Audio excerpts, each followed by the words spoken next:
Okay, well, my name's Aralis. I'm the head of Imperial Dreams Corporation for a very long time, and on and off CEO of the Curatores Veritatis Alliance, which is the head, only part of Providence organisation up till now. Also, it's worth saying that, I don't know if people who don't follow the politics, that things in Providence have been changing a lot recently. We're under heavy attack, and almost anything I can tell you now is only going to be related to how things were done in the past, not what's going to happen. It's about NRDS, so I think I'll start being an old-fashioned kind of person at the beginning and tell you what NRDS is. I'm sure you all know it stands for Not Read, Don't Shoot, but I don't think that fully gets the point across. Imagine that you are not a pod pilot for a moment and that you're on a planet and living a normal sort of a life. And the neighbour annoys you. He kicks your dog, so you shoot him. That might seem pretty aggressive. So you might think, well, that's NBSI. But it's not. That's NRDS. Because he gave you a reason to shoot him. A lot of people think NRDS means you don't shoot them unless they shot at you first. It doesn't mean that. It means you don't shoot people without a reason. It's like innocent until proven guilty. NBSI goes more like this. I've no idea who you are. Bang. Never seen you before. Bang. Never seen you before either. Bang. Sorry, Mum, didn't recognise you from this angle. Now that probably seems like a bit of an overreaction, at least a bit about the mum, but actually it's not. You may have heard a story just a few weeks ago. There's a thing that some pirate groups do in high-sec called suicide ganking. That's where they get a lot of cheap battleships and they pick on a freighter and they attack it. And of course Concord kills them all, but if there's enough of them they can take the freighter down before Concord gets them, and then a mate scoops the loot. Well, a couple of weeks ago, Atlas did this in Niagara, and they got 2 freighters like that, and a bit of loot. But it turned out that they were Atlas's alt freighters. And so we had a good laugh about that. I don't know if you're all chuckling. But it shows you NBSI, what it really is basically psychosis. Attack anything that moves, and if it doesn't move, squawk about why it isn't moving.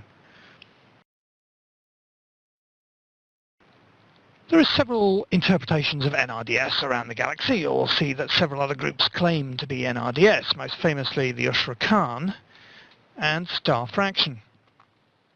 Star Fraction, well, I just wouldn't take anything they say seriously. They're a joke. And I can show you how much of a joke they are by saying that I'll pretend to take Khan seriously and explain you what they do. Khan's NRDS is not read, don't shoot. Don't shoot anybody they dislike outside Providence and Catch. The key point being here that they live in Catch and attack into Providence. They don't go anywhere else. And their justification is that anybody in Providence is helping us by padding out our economy or whatever. Actually, people who come into Providence doesn't help us. That's a myth. How this gets them to justifying shooting anybody in Catch, haven't actually attempted to guess. And that just leaves us. So what do? Anybody who comes to Providence has to obey our rules, which means follow our cost list. And that's kill on sight. And that's a list of people who've broken the rules. It doesn't mean that you have to attack anybody on the list. Far from it. You don't have to do anything. What you have to do is not attack anybody unless they are on the list. A lot of people are trying to present that as forcing them to be our meat shields and do our fighting for us. You don't have to do anything except not shoot people who aren't on the list, which is more than most people can manage, actually.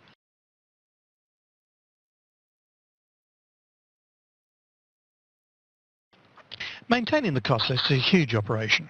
It keeps a lot of people very busy because even though we've tried to automate it as much as we can, we have an in-game list and a site where you can submit cost requests for people who have attacked you. Then it has to be investigated, of course, because lots of people submit bogus nonsense.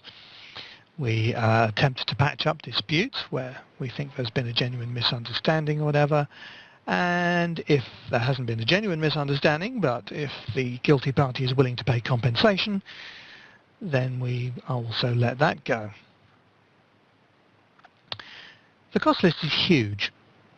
In fact, I'd say 95% of entities who operate in naught space have managed to get themselves onto the list. So you might almost think it doesn't really make any difference, you might as well be NBSI. But that's not true. The big difference in Providence is that you can come here as somebody unknown. We don't ask you who you are. You come here, you can mine, you can rat. That's fine. We don't care. We don't. A lot of people take this to mean that we say if you come to Providence, it's safe. It's not. It never has been. There are pirates, and unfortunately the more people, of course, who come to rat and mine in Providence, the more pirates there are, which is why it's very much a two-edged sword for us. It's very questionable whether people coming to Providence benefits us. We spend most of our time running around trying to beat them off.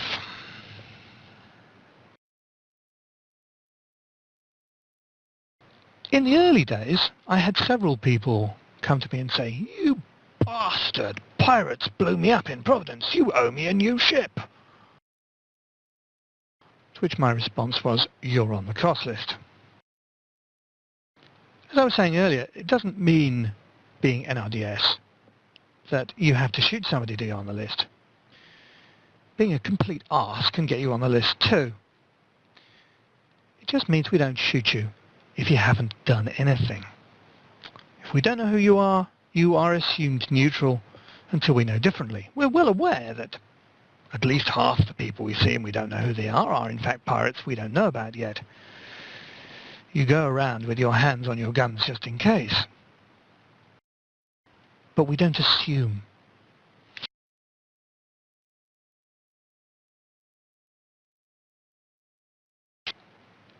A lot of strange and stupid tricks have been tried, and common sense is usually the best way round rather than rules.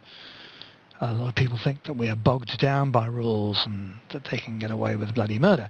If you come in with a bio that says, "I am a pirate," as I tell people, we assume you're a pirate. If you're not a pirate, you're a liar and we'll shoot you for that. The other problem we have is that people who have been a member of a pirate corporation and then just decide to go out on their own, and they go back to one of the empire corporations and pirate from there. So we operate on a simple business of if you don't have a proper corporation as we regard it, then you are judged by your last corporation. Caught quite a few surprised pirates like that.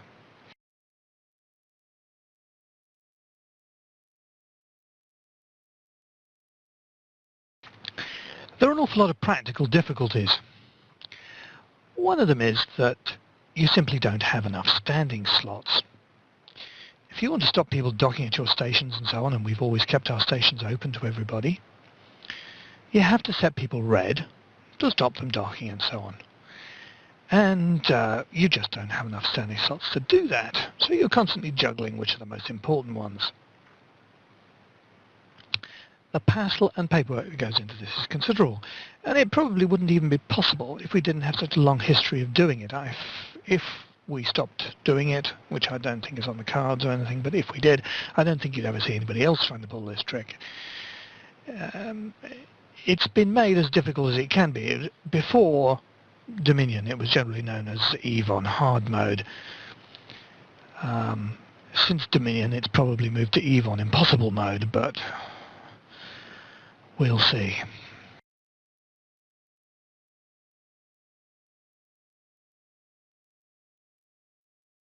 Has anybody got any questions after having said that much so far? And see if I've missed any whole topics to discuss.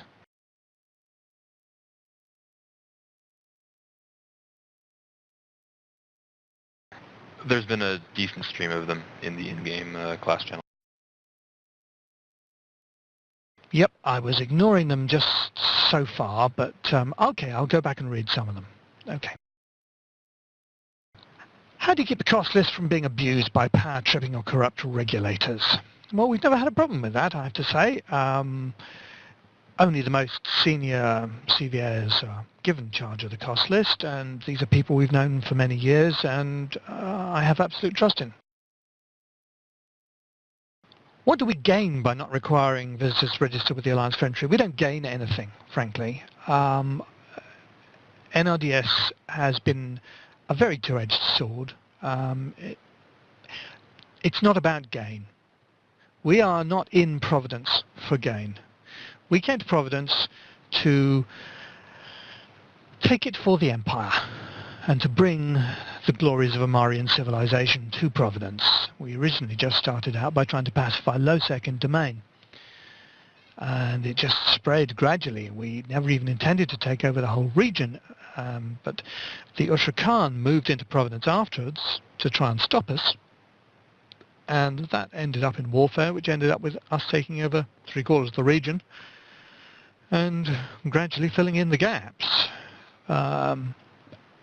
With one exception that is now gone, only quite recently, all the other alliances in Providence were given the space by us. Because what we've done is we've operated on a basis of you are neutral, you are welcome in Providence, and that's the end of it to start with. People who actually did help got benefits, reduced docking fees, reduced charges for jump clones, and for those who'd set the most extraordinary standards of help and integrity, were promoted to what we call holder alliances, where they were given space inside our space to apply our rules, but to own their own stations, maintain their own sovereignty. And also at middle levels, those who achieved something in defence were allowed to put up the occasional moon pass. People think that the money we've made in Providence, a huge amount of money, and that is just a myth. We haven't made any money in Providence as far as I know. I would have been better off personally financially staying in high-sec. Providence has been a drain on resources, but not a huge drain in recent times up until Dominion. Dominion turned it into a financial black hole. But we, particularly the CVA, rather than the holders, are an extremely rich alliance, and were before we came to Providence, and that has enabled us to support the Providence operation.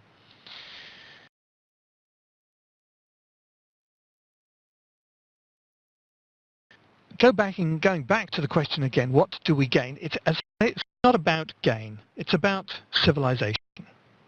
Civilization, Amarian civilization in Providence is our purpose.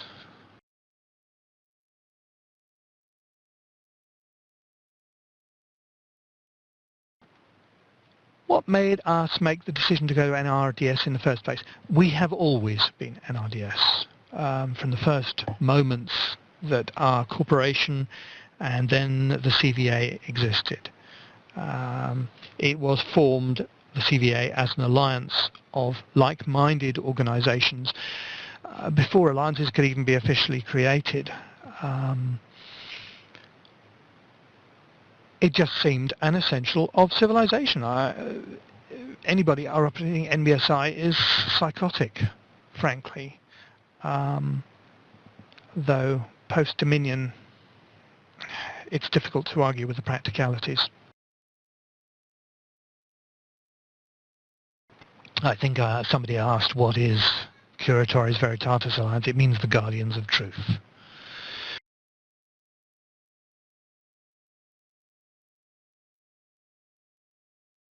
What did Dominion change that made it impossible? Oh, loads of things. Dominion hit us so hard in so many ways, it's hard to overestimate. Let me start with some simple things. It costs an enormous amount in sovereignty, and those fees come from the alliance. Yes, there are benefits to potential individuals' income, but of course 90% of that income doesn't come to us. We spend most of our time running around trying to keep pirates off other people who are earning money in our space. It doesn't really work. But that's only the start of it. It completely destroyed sovereignty defences. You now have no sov defence. Defence is now entirely about fleet action. And that was a bit of a shock. It also completely undermined the ability to maintain cyno dampers, which helped to keep out capital fleets and helped to make it a small combat environment. When I say it increased the fees and the costs of maintaining Providence hugely, that's on a massively reduced number of cyno dampers and a slightly reduced number of jump bridges.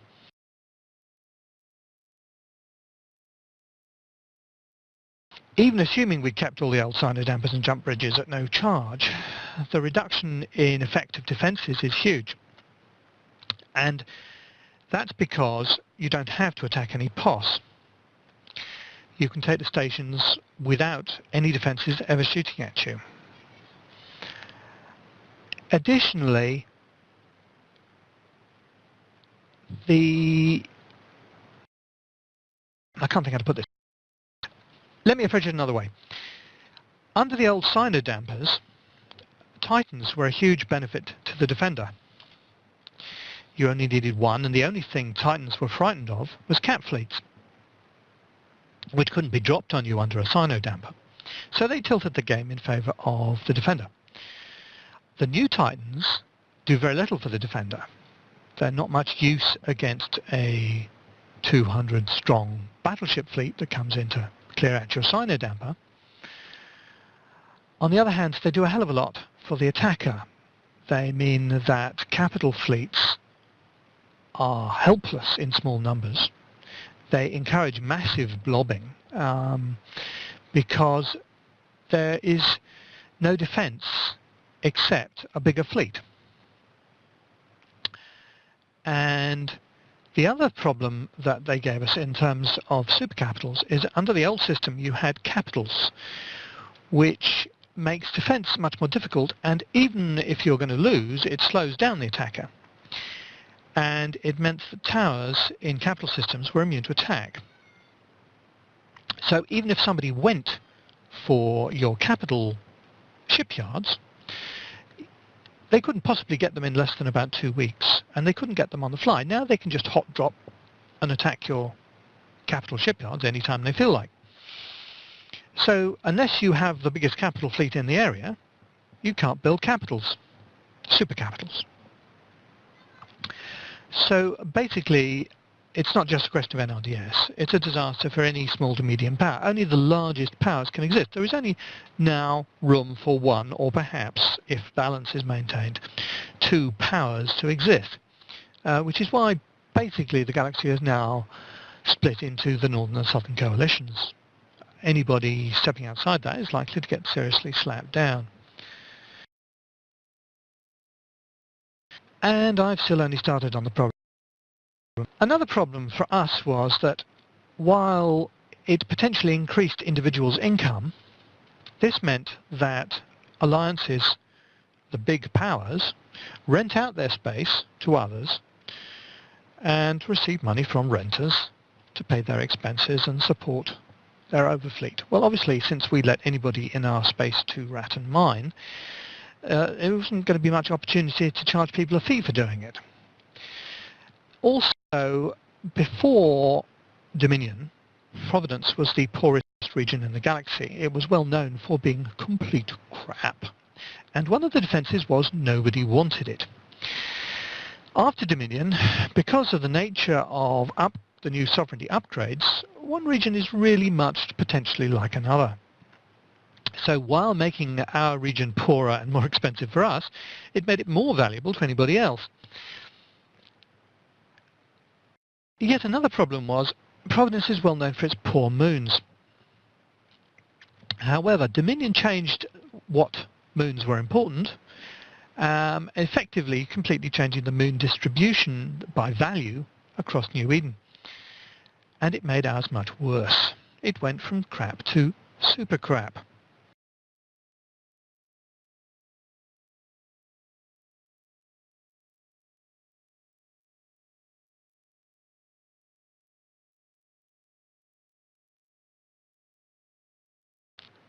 Okay, a new question. Could it ever be profitable to operate as NRDS, or would it always be restricted to those wishing to operate it for RP or altruistic reasons?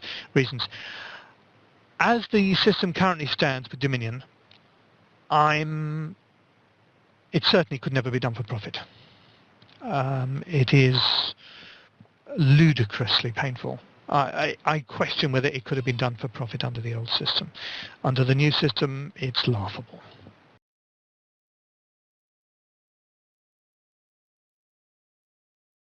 Do I know anything about CCP's view on this imbalance issue? Only the largest can survive. Yes, I think they're idiots, because they said that they wanted the opposite of what they went and did. They don't understand what causes blobbing. They like very large fleet battles. They like heroic mega events, 1,000 fleet battles and so on. But unfortunately, the game cannot support them.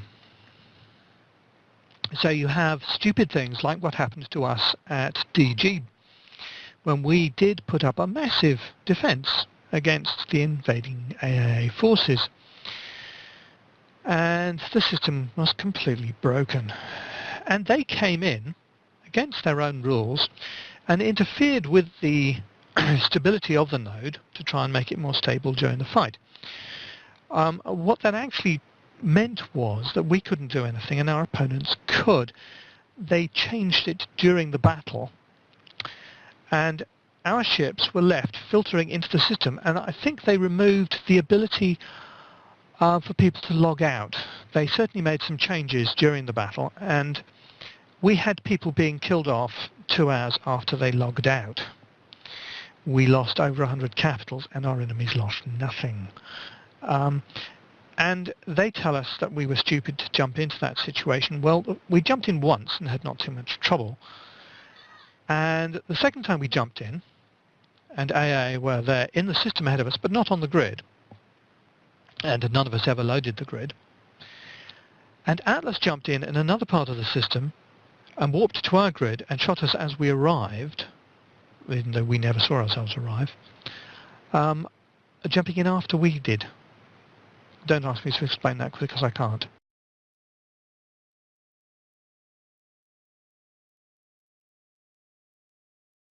Is there anything that keeps you moving away from Providence aside from the RP mission of CVA? No, there isn't. Simple as that. CVA is about loyalty to the Empire and thus NRDS as a side effect of that. And that is what CVA is.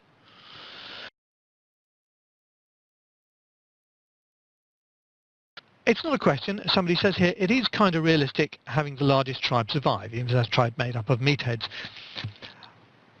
Of course it is. And even under the old system, it did massively favour the largest. Obviously, the big guy was going to beat up the little guy under the old system. But it was hard work. Under the new system, it isn't. I think I'm up to date with questions. Have I missed anything? I will say one good thing for NRDS that has produced a huge benefit for us. People who come to Providence fall into all sorts of categories. Many are enemy spies. Many are just here to get what they can and run away with the loot. But many people are also very appreciative of what's been done and offer to help out. And I feel that the best people tend to come and offer their help, and I think that we have a community here of a lot of the best people in New Eden. Obviously not everybody would agree, but I find it very satisfying to work with a lot of very good people. Okay, you're given a blank slate to re-engineer server mechanics and alliance warfare. What do you fix? Well, the first thing I'd say is that, and this is something that CCP simply cannot get their heads around, is that any fix, even if it's a good fix, has horrid, horrid side effects. Any fix is by its simple existence unfair. To give you an example, the moon distributions. Maybe the new system is superior, I don't know. Personally, I can't see it makes any difference one way or the other. But simply changing it made things worse, because people had fought for years for valuable dysprosium moons. And suddenly those dysprosium moons weren't very valuable, and all those technetium moons that had been a complete load of crap were valuable, and people just found themselves, oh, I've won the lottery. And people who had fought for years for stuff, oh, it's crap. That sort of attitude breaks the game. And CCP have done it time and time again, and that makes me really cross.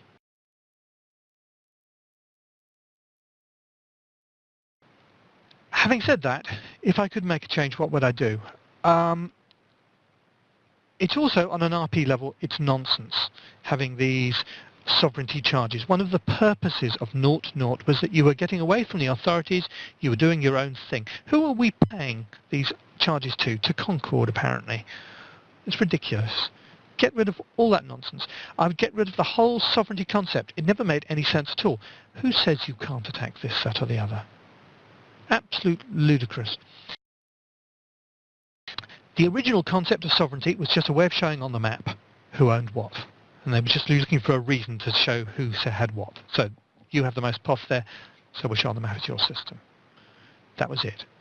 And then it started giving benefits, which didn't make any sense. And now it all revolves around it. It doesn't matter who's got POS, who's got station, who's got SOV. It's an artificial bit of gaming nonsense. Get rid of the concept and put in some proper defences that actually allow people to defend their stuff. At the moment, you have no defence. All you have is SOV, which doesn't defend anything, it just slows the attacker down for a bit. You have to go in, blow stuff up, come back a couple of days later, blow more stuff up, come back. The stuff doesn't shoot at you. There's no fighting necessarily involved, it's just irritation.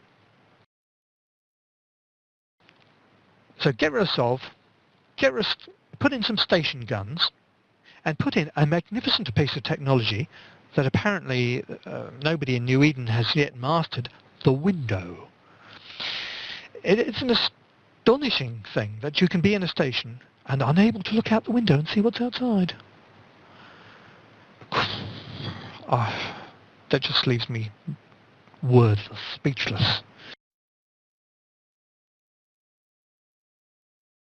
What I would have done, if I was designing the Dominion system, is I would have put in a system of shield transfers between POS, where the more POS you had in a system, the better each defense each had, because they sent one another shields.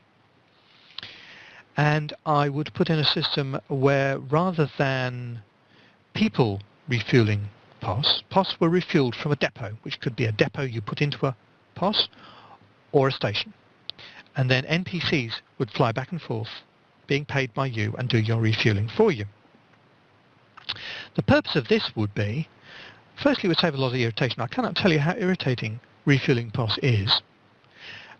And it would give attackers something to do. The way to win would be to take out enough of those haulers to make the system fall over. And that would lead to lots of small-scale conflict. The opposite of what CCP have gone for, which is as few, as big conflicts as possible, which, as far as I'm concerned, is boring and frustrating, and the game simply can't cope anyway. I could go into a lot of details about it, but that's the concept of what I would have done.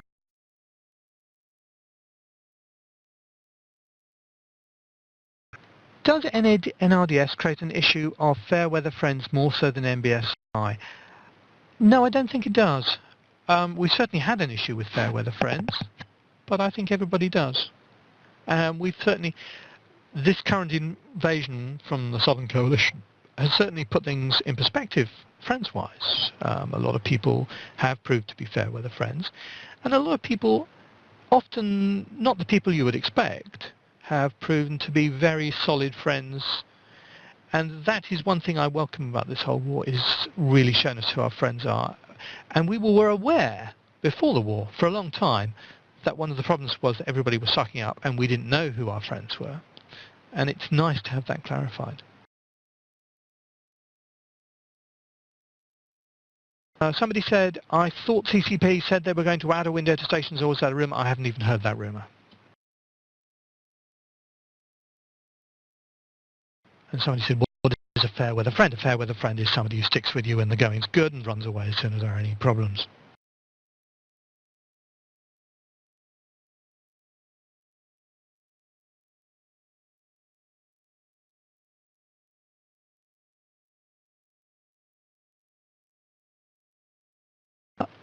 Somebody asking, considering what you have said, these issues create a strong inconvenience, and I want to ask whether you are thinking any change in your alliance's strategy or keep things as it is. Well, there are 2 points there. Firstly, we would have to discuss any changes internally. There will be no change from a basic strategy of NRDS, but we may change some details on how we carry that out to try and enable us to adapt to Dominion as much as possible. No change will begin to cover the problem. Well, no change will cover the problem. It may begin. We might be able to make some small modifications to make things better, and I certainly have ideas, but I can't really answer that here because I would have to discuss this with my colleagues before we could carry out a change. We will remain at heart NRDS regardless of whether it's profitable or it works or whatever. It's a secondary issue.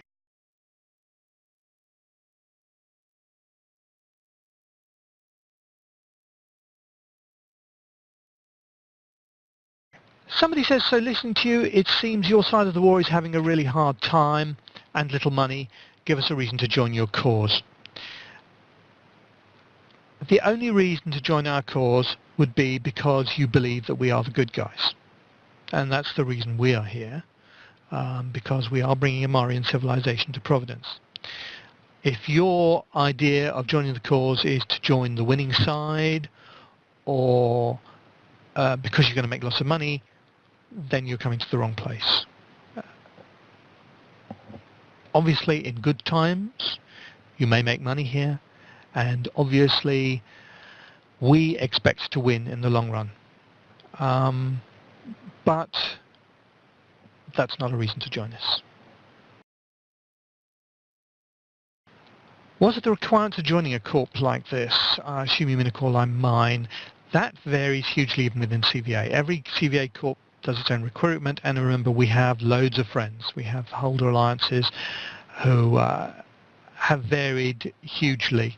I mean, we have 5 traditional holder alliances and 3 created fairly newly before the war. And of those 8, 5 have performed fantastically well. 1 let us down very badly. 1 just did nothing. It's just disappeared. I don't know what happened to it. And 1 had a series of internal crises and arguments that have left it so weakened that it is an issue.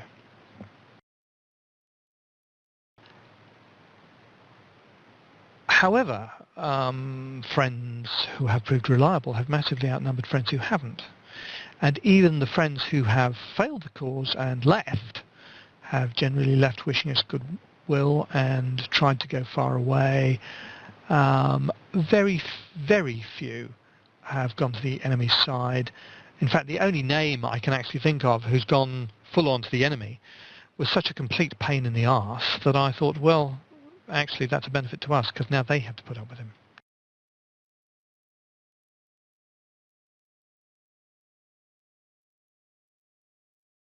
So to go back to the question, which I rather wandered off from, what are the requirements of joining a corp like this? My own corps does not recruit except people it knows in the real world. That's its traditional approach because my corps is particularly wealthy. And frankly, we know the depths that scum will go to try and infiltrate, to try and rip us off. We just cannot afford to take the risk. Every corps has its own recruitment standards and so on. How long did it take you to shape CVA into what it is today, and how did you go about it? Well, that goes back a very long way.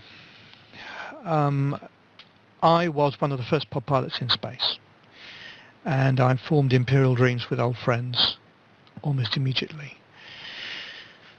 It didn't take very long for us to team up with similar-minded corporations, mainly Pi Inc., who are another superb, very old corporation. And we fought Minmata terrorists within the Empire.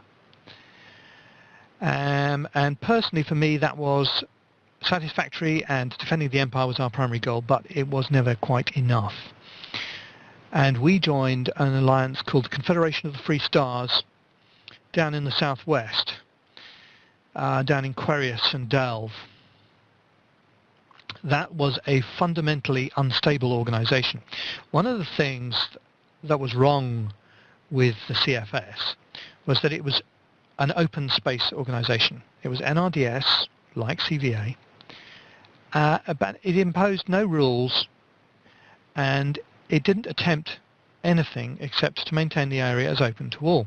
And one of the problems with that was that it was open to all, including people who didn't think it ought to be open to all. And organizations grew up inside CFS space that ended up sabotaging it. Some of them stayed loyal, but some of them sabotaged it. The main one was the one that later became known as the Querius Defense Force and various. I changed its name a few times. A major part of that is now in our enemies Sodalitas. Anyway, that group betrayed CFS at the time of an invasion by Fountain Alliance, then one of the major powers in the game. And CFS just didn't have a chance. It fell apart. We were not key members of that. We were just a part of it. And we fought to the end until there really wasn't anything left to fight for. And then we came back to Empire and thought we'd like to do our own thing for the CVA. So I convinced the CVA to come down to Domain and try and remove pirates, which we did very successfully. The area was so pirate infested it was quite funny. There were so many pirates there wasn't anybody for them to pirate, because coming down here wasn't a risk, it was suicide. So nobody came. So they just hung around gates going, no, I wonder if anybody will ever come along. And we did, and we stomped them, and gradually expanded into Providence, and the Ushra Khan came down to stop us, and I've already covered all that. NRDS and civilization was always the plan. After we had been in Providence not very long, CVA had a split, because that wasn't what Pi Inc. wanted to do. They wanted to focus on Minmatar terrorists within the Empire. Personally, I'd always hoped that CVA would do both. I never saw that it needed to be all focused on one thing. But there was felt to be a need for a split, and we did split on the best possible terms. We've helped one another out many times since. And it just drifted on from there. It's had several CEOs. I am currently the 7th, but I was the 3rd and the 5th as well. And I think I have been by far the longest serving CEO during CVA's time in Providence. One nice thing about the CVA has always been its longevity and stability. All former CVA CEOs are still in the CVA, and I think that says something.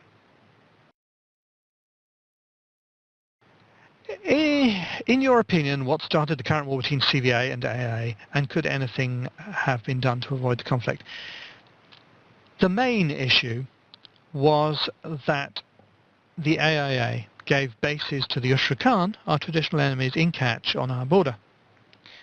And we knew that the AIA would defend the Ushra Khan, so we really had no choice but to invade and try and get rid of them.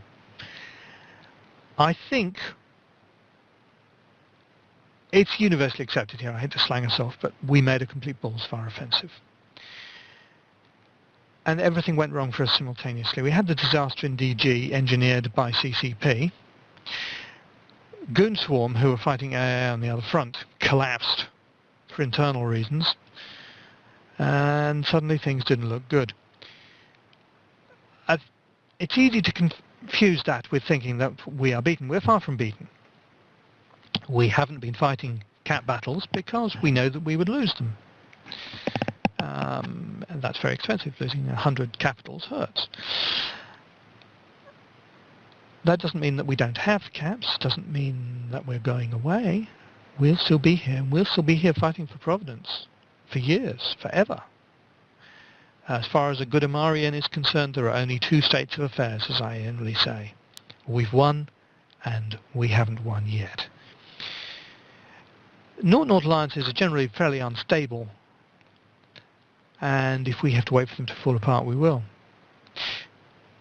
The other thing is that they are, like AAA, very aggressive. AAA have always been enemies. It's not like we were stabbing friends in the back. We have made alliances with other Naught alliances in the past, but very few were prepared to agree to our terms, which were NRDS in our space and the Empire. And those that did always ended up overreaching themselves, as Naught alliances generally do, and collapsing. The last one was IAC, and that got taken out by AAA. It also got internally sabotaged, which is another story.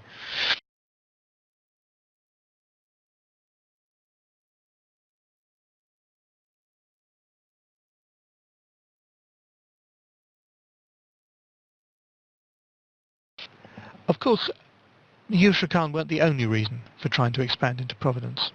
There were a couple of other things. One was that there were so many people who we felt deserved holder status, we wanted a bit more space to give them some. And one was not the CVA wanted any more space itself. It certainly didn't. Dominion punishes that. But the other issue was we had been making significant money before Dominion from supercapital sales. And that was out of the question come Dominion, with AAA sitting on our border with their massive supercapital fleets.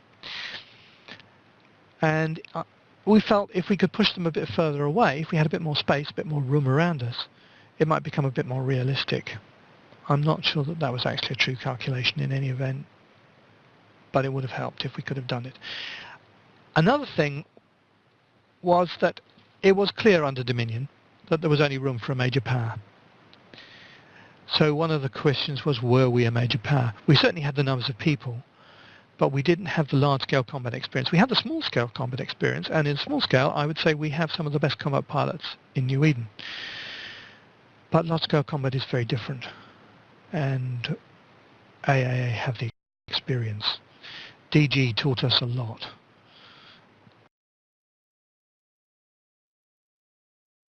The E-UNI tried NRDS within the Big Blue and failed. Will CVA's troubles put other alliances off trying it? Yes, I would say almost certainly. Very few people want to try it anyway, and as I said, Dominion just... It was always hard. Dominion just crucified it.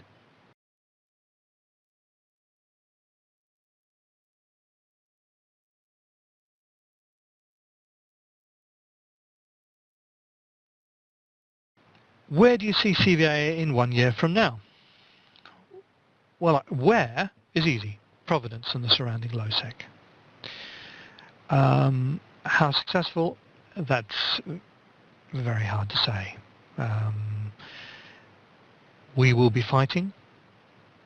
How well we do depends on how well Southern Coalition and the Northern Coalition do, and so on. Certainly we need the Northern Coalition to win. AA have made it very clear that they are enemies to the death. One of us will have to die. And that really was always clear as soon as they allied to Yusra Khan. We refuse to die. Therefore, it will be them, but it may be a long time. It's very possible that in a year we won't control any space. It's very possible that we will have all our space back. We have become involved in Naught politics in a way that we never did before. Morsus Mihi have agreed to NRDS in our space, which I certainly regard as a huge step forward.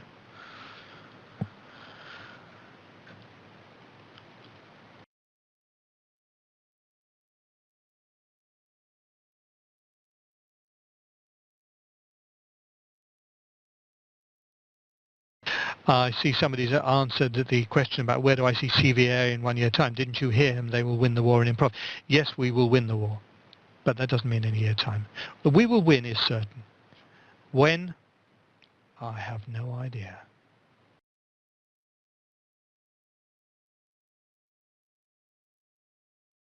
What's your stance on the changes to planetary interaction for the next expansion?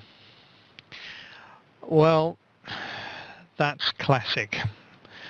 It should make SOV holding a little bit more profitable, which of course is great as soon as we look like we might lose ours. They've done this before. They did it to Goonswarm. Goonswarm succeeded in kicking Bob out of their space with enormous difficulties under the old system, only in large part thanks to the sabotage of Bob by one of their own people. And then they changed the rules to make it hard for Goonswarm to hold their space. It's very difficult to avoid the conclusion that CCP are a tad biased. Oh, let me tell you another example of a bias. The Alliance Aegis Militia, one of our holder alliances, lost SOV due to a rather ill-planned experiment with transferring from one alliance to another. And then they tried to grab SOV with their new alliance, and they couldn't. There was a bug in the game. So they went back to claiming it with Aegis Militia after some considerable time trying, and they got 4 of their 6 systems back. And then the Ushra Khan came along and there was fighting in the 2 remaining systems. And neither side could claim SOV. Whenever the SOV marker was due to go up, it would keel over. Well, actually it keeled over an hour after it went up. Very strange. So the fighting raged on, and they petitioned this, and we petitioned the original loss of SOV, since they didn't attack until long after SOV would have been claimed if things weren't buggy. Obviously our SOV claim was 2 days older than theirs, and the petition was 2 days older. CCP came in and awarded the systems to Ushra Khan, and we never actually got much of a response to our petition. What can I say?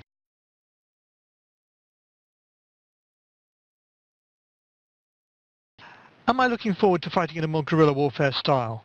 Yes, in many ways I am. Running Providence has been hugely frustrating.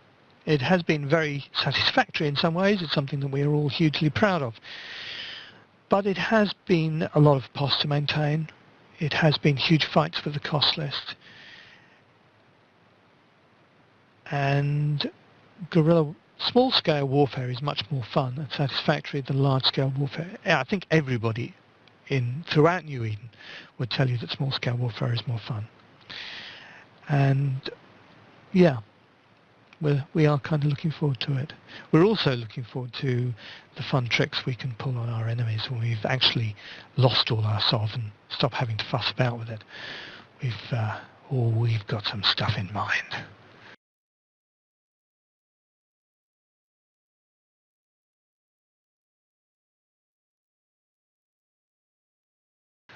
Could you tell us about internal diplomatic relations within the CVA coalition?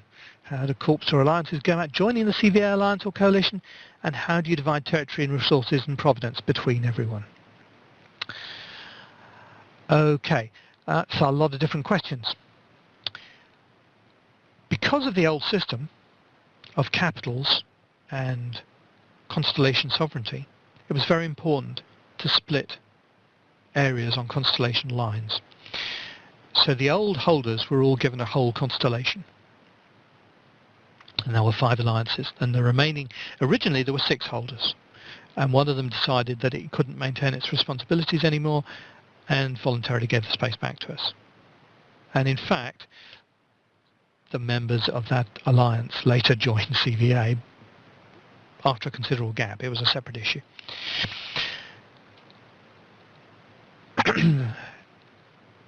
Those holder alliances are responsible for who can put down POS in their space, and whatever, that's up to them. Within CVA, space was split between corporations. Some corporations hold a lot of space, some didn't hold any. This was based on how much people wanted the space when we originally conquered it. It was offered around. Would you like some? How much would you like? I'll have this, I'll have this. We actually had trouble getting rid of it all in those days, finding people just to take the job on. Now, up at the peak, just before Dominion, people were offering who knows what to be able to get a bit of space.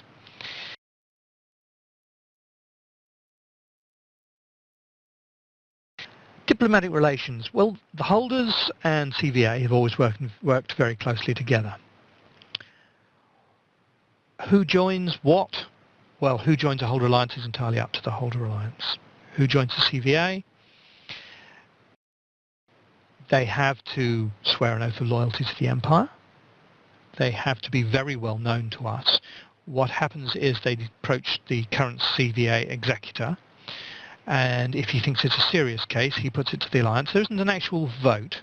There is just a discussion of what we think of that corporation.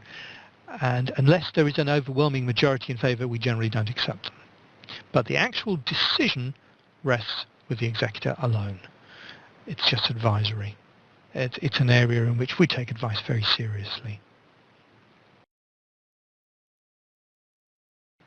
One of the weaknesses, I will say at this point, one of the weaknesses of CVA has been the difficulty in knowing who to trust. Because of the Fairweather Friends issue, we've always worked very closely with the holder alliances, and the old 5 holder alliances were all alliances who had proved themselves in the past. Most of them were given their space after Ushra Khan was defeated in Providence, and they were people who'd fought hard, and they earned their space. And the only times we've had problems with any of those alliances is when the leadership has changed. And that's always a nervy time when leadership changes. The issue has been with the next level down of alliances, those who have done a lot of good work in Providence, often people we feel deserve space. And we often haven't been as good as we should have been at communicating with them and working with them, because there are so many people, we can't keep track of them all, we don't know what they've all done, and that sort of thing. And before Dominion, as I say, 3 alliances were given Dominion status, and they were each given their own system, because that Providence is not huge. And of those 3, 2 have performed admirably, and 1, I don't know, they just aren't there.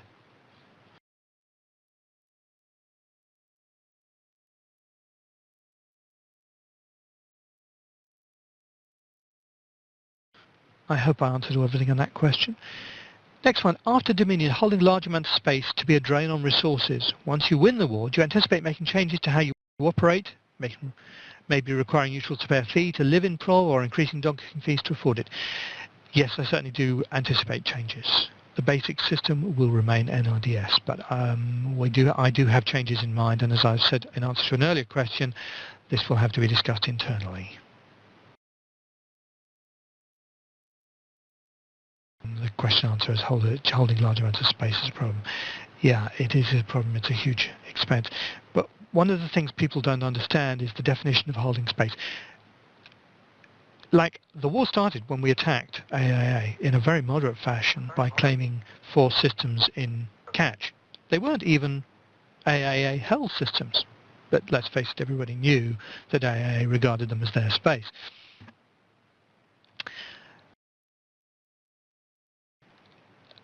People talk about owning space these days, they mean sovereignty. But in fact, alliances own lots of space that they don't have sovereignty in. You don't waste money on sovereignty. CVA has. We've claimed sovereignty throughout Providence. And there are a lot of reasons for that. Partly we have a lot of problems with people who come to Providence. It's NRDS, it's all friendly, they think they can do whatever they like. We've had stupid issues like people come to Providence and they go around shooting people, so we shoot them. And they say, why do you shoot us? You're NRDS, we didn't shoot you.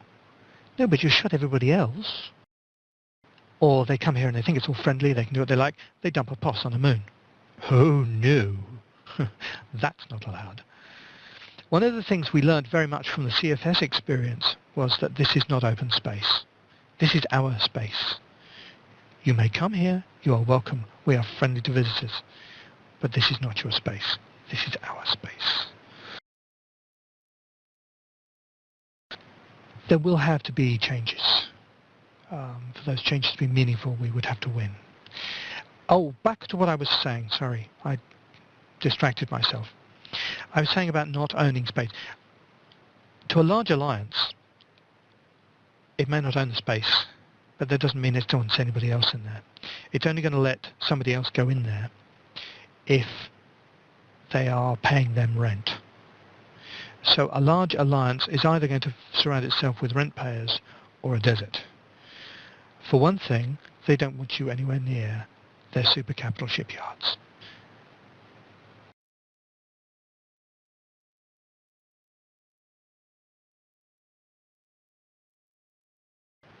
If I've missed anybody's question, or you feel I haven't answered your question fully, please do follow up, but I think I'm up to date.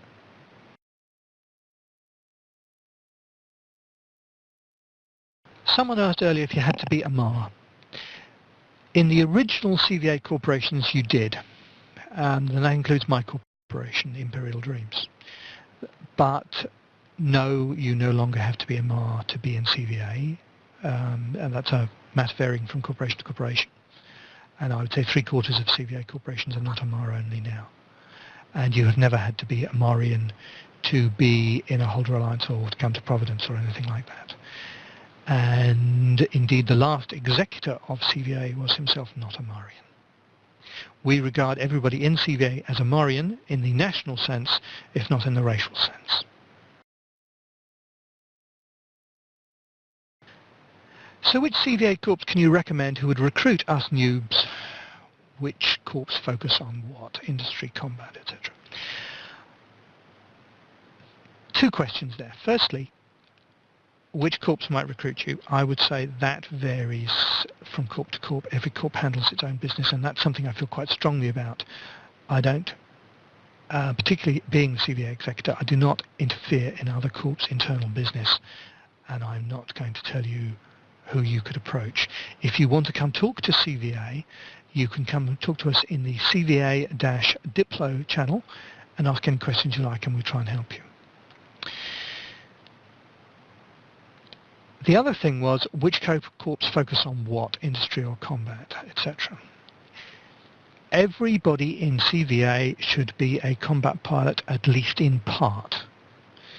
Some are pure combat pilots.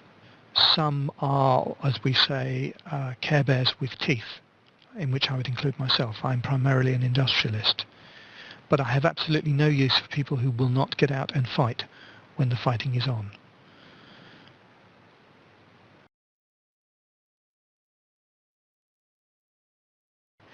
Did you restrict yourself to Amar ships in the past? That depends who you is. Personally, I only fly Amar ships now. I encourage people to fly Amar ships, but it is not a rule. It is a rule for one corporation in CVA. It is a rule for our old allies and friends in Pi Inc., but it is not a CVA rule. Well, somebody just gave us a very generous thank you, and thank you for your thank you. You are very welcome. What about players with a bad Amar standings? Any issues with them in this space as long as they follow the rules? Just to be in the space, technically no. I mean, we should, because it means you've been operating missions against Amar and stuff, and we will shoot you if we catch you shooting Amarian NPCs. But no, we do not judge you by your standings alone, nor do we judge you by your security rating. A lot of us have had negative security ratings from shooting pirates in low sec.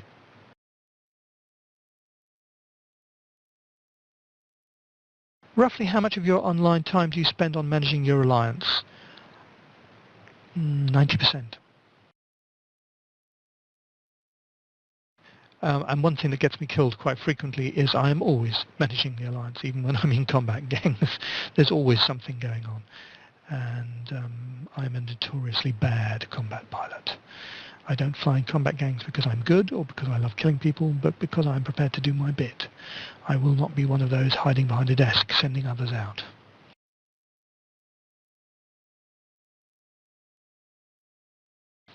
I am almost invariably primary by the enemy fleet. To answer the question, are you often primary by the enemy fleet? Sorry, I should read the question. Yes, I'm almost invariably primary, however you measure it, because I'm usually in a large ship. I am much better at flying large ships than small ones. I am known as the Alliance Executor, so they like to kill me. My name begins with A, so I'm high on an alphabetical list. And also, enemies often assume that I'm the FC, which generally is not the case.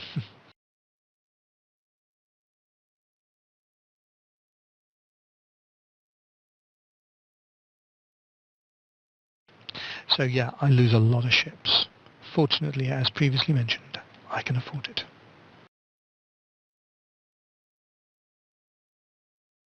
Somebody said names beginning with A is bad. Yes.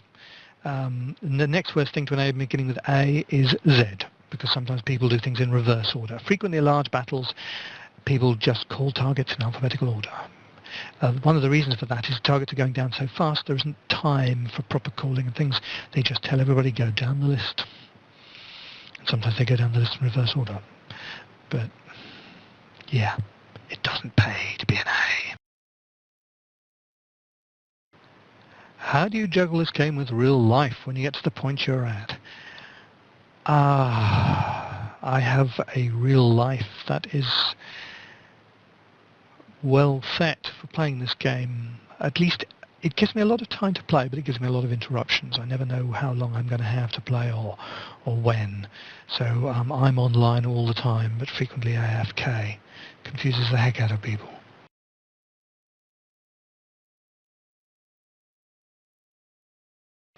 But yes, you need a lot of time for this game. If you're going to lead a corporation, you need more if you're going to lead an alliance. And you need even more if you're going to run CVA, which is at the core of a whole bunch of alliances and having to deal with more neutrals than anybody else has to deal with. And yeah, it's a big job.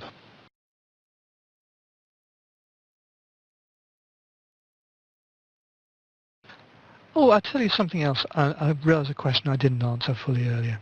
Somebody asked me how would I have designed things at the Dominion patch and so on, and where, I'll take it, they didn't say this, but I will take the question to be where did CCP go wrong? They've gone wrong in a number of ways, but they have created the current problem with a whole series of steps over the years, not just what happened in Dominion.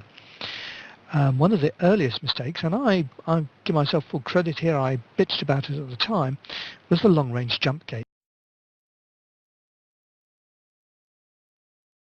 What the long-range jump gates, and also jump clones, jumping in general, and so on have done is make Eve smaller. And one of the effects of this is there's no penalty for getting together the biggest fleet you possibly can.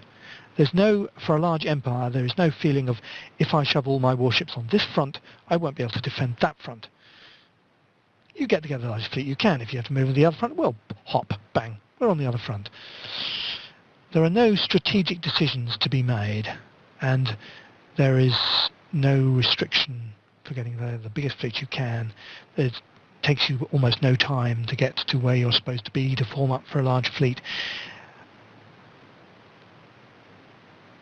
There is no encouragement to small-scale combat.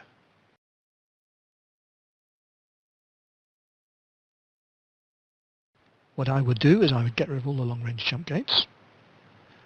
I would cut the jumping range for capitals. I would change jump clones so that when you jump from a clone, from a station, you don't have the right to put a jump clone in, you don't get a jump clone there.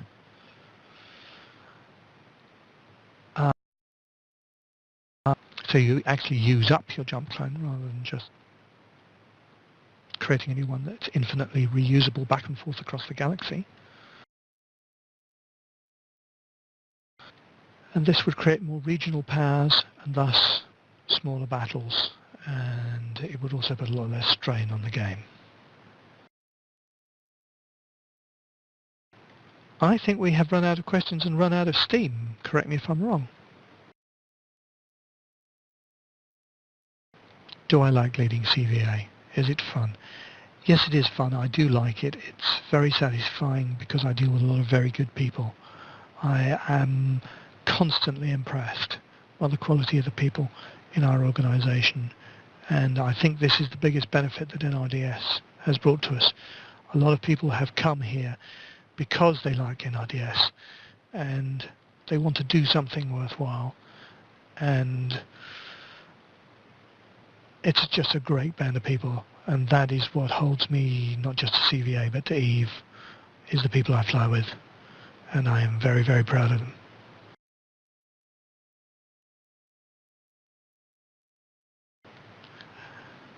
Thank you all for coming. I hope it was some help to somebody.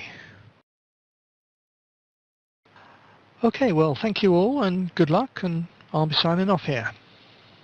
It's busy, busy, busy in both Eve and real world.